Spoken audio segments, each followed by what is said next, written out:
Assalamualaikum warahmatullahi wabarakatuh. Perkenalkan, nama saya Cynthia Rahmawinalda, Prodi Pendidikan Bahasa dan Sastra Daerah semester 3.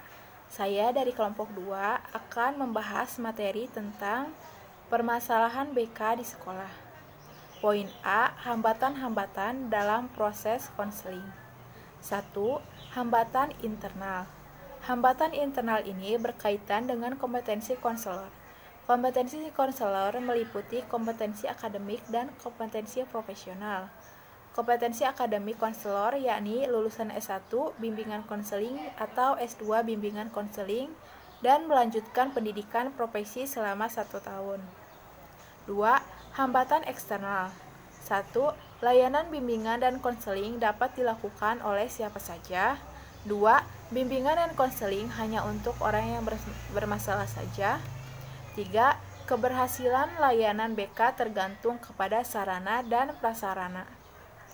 4.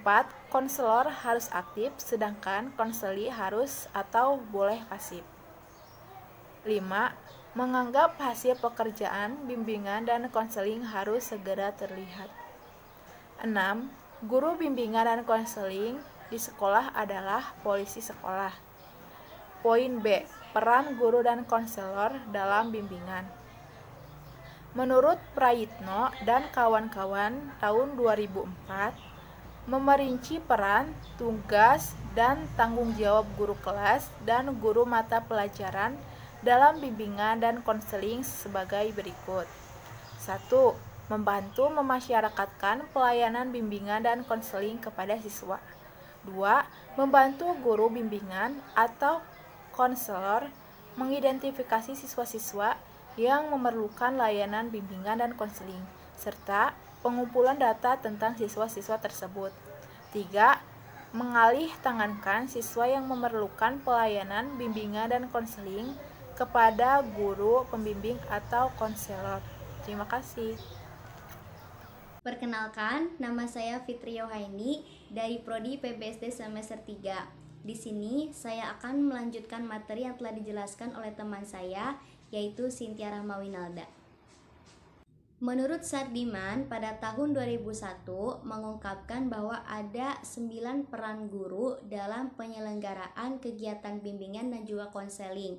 Yang pertama sebagai informator, yang kedua sebagai motivator, yang ketiga sebagai organisator, yang keempat sebagai direktor, yang kelima sebagai inisiator, yang keenam sebagai transmitor, yang ketujuh sebagai fasilitator, yang kedelapan sebagai mediator, dan yang terakhir sebagai evaluator. Ada pula hubungan yang saling menumbuhkan kepercayaan dalam kegiatan bimbingan dan konseling. Kepercayaan itu bisa menentukan efektivitas dalam berkomunikasi. Jalaluddin pada tahun 2007 mengungkapkan secara ilmiah bahwa percaya itu didefinisikan sebagai mengandalkan perilaku orang lain untuk mencapai suatu tujuan yang akan dikehendaki, yang pencapaiannya tidak pasti dan dalam situasi yang penuh resiko.